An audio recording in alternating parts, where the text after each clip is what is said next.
I'm David Friedberg. I'm director of the Italian Academy, as some of you, but not all of you know. It's a huge pleasure to have you here with us this afternoon at the Italian Academy. A special welcome to those who have traveled far, those who've traveled, shall we say, from Salento from Lecce via London, and others who have made these extraordinary connections at airports to be here. We should thank the heavens also for having suspended the anticipated snowstorm that was supposed to descend upon us yesterday evening, and obviously the good Lord spared blocking us from coming, or blocking you from coming to today's conference. First of all, I'm going to begin in Italian perché innanzitutto dobbiamo ringraziare I nostri sponsor, non solo per l'introduzione stamattina, ma ovviamente per l'appoggio finanziario che ha permesso questo convegno oggi, soprattutto l'autorità portuale di Ravenna, la Fondazione Flaminia e anche il Dipartimento di Beni Culturali dell'Università di Bologna. Siamo proprio grati a tutti questi sponsor perché ci hanno permesso di creare questo bel convegno. Dicendo questo vorrei anche e soprattutto ringraziare professore Salvatore Cosentino. I'm now thanking Salvatore Cosentino for his organization of this splendid event.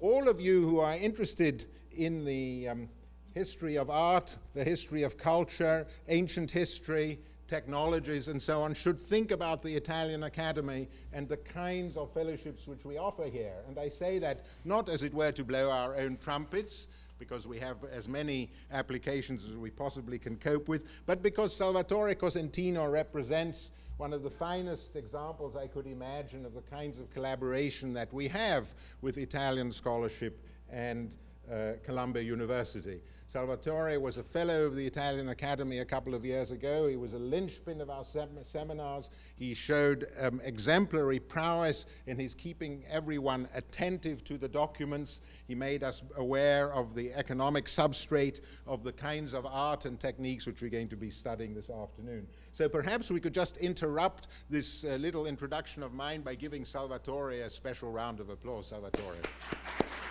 Thank you.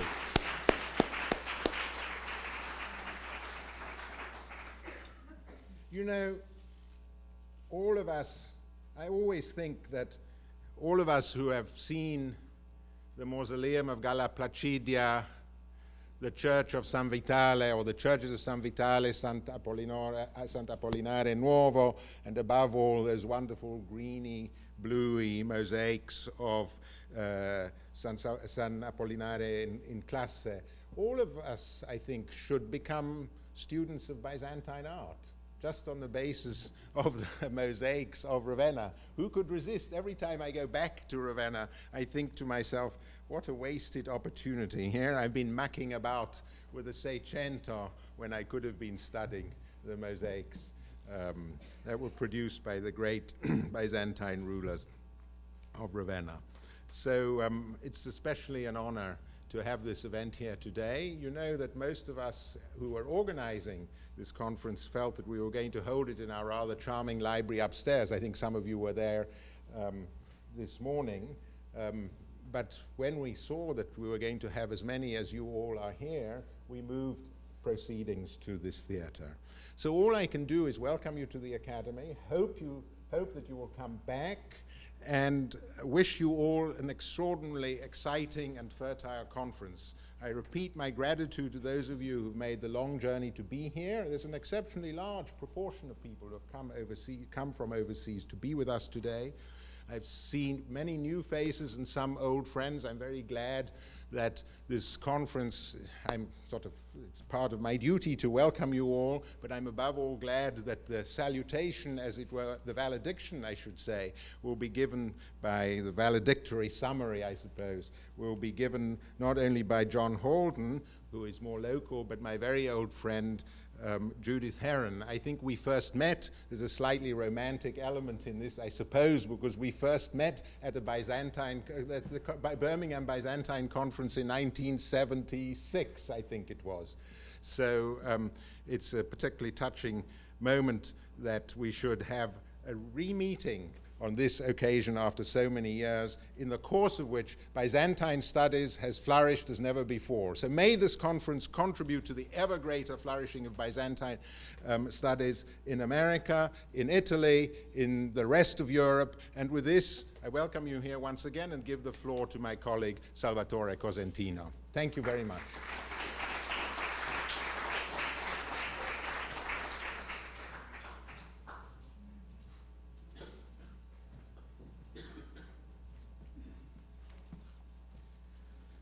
Thank you, David, for your welcome and for your kind words toward my work. I'm going to give a very essential introduction of the conference of today. With the exception of Egypt, Ravenna and its hinterland are the areas that preserve the richest evidence among all centers of late antique and early medieval Mediterranean. I'm referring not only to monuments, architectonic elements, mosaics, luxury objects, manufactured goods, but also to written testimonies as papyri, documents, inventories, inscriptions, and chronicles.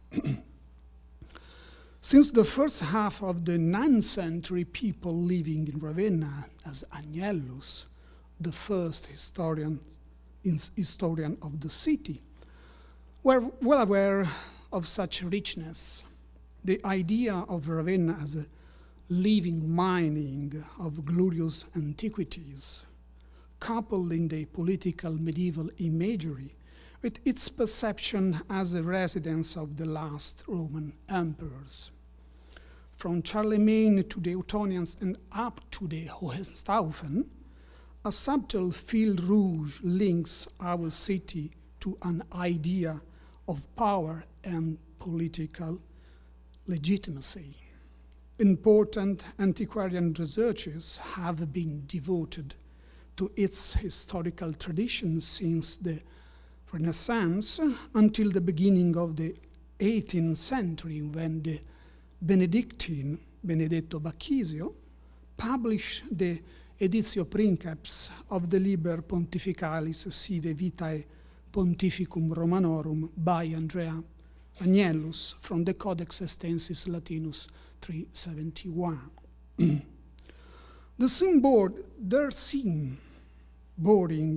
There seems boring and unnecessary here to outline an appraisal of modern scholarship about late antique and Byzantine Ravenna.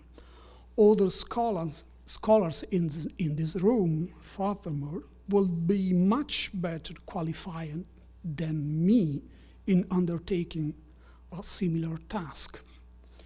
It will suffice to remember that our city has been submitted to investigation under the point of view of a wide range of perspective: art history, archaeology, philology, conservation, and of course, history.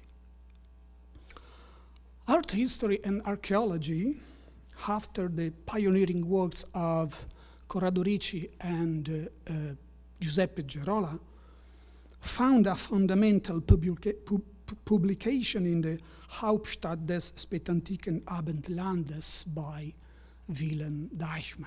Friedrich Wilhelm Deichmann.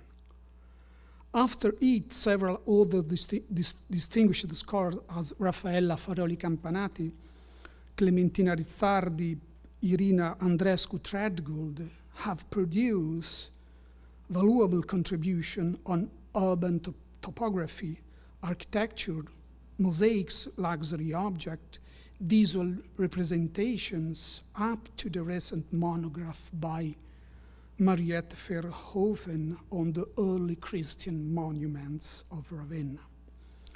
Archaeology has enjoyed of important excavation during the 80s and 90s of the last century by Maria Grazia Maioli, Soprintendenza dei Beni Archeologici dell'Emilia Romagna, and in the last decade by the activity promoted on the site of Classe, by the active cooperation between the University of Bologna and the Soprintendenza dei Beni Archeologici,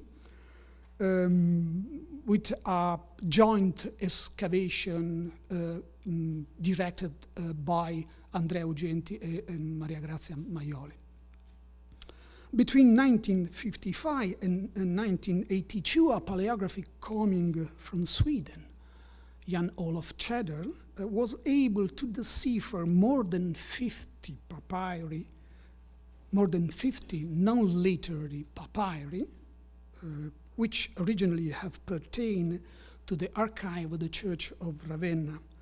As Tjäder edition was ameliorative with respect to the 17th century edition by Marini, the same can be said for the edition of the so-called Codex Bavarus, a collection of emphyteutic deeds ranging from the 7th to the 10th century, provided in the Codex Bavarus, the edition of the Codex Bavarus, provided in 1985 by Giuseppe Rabotti, when compared this edition with that published in 1983 by Baldetti and Polverari.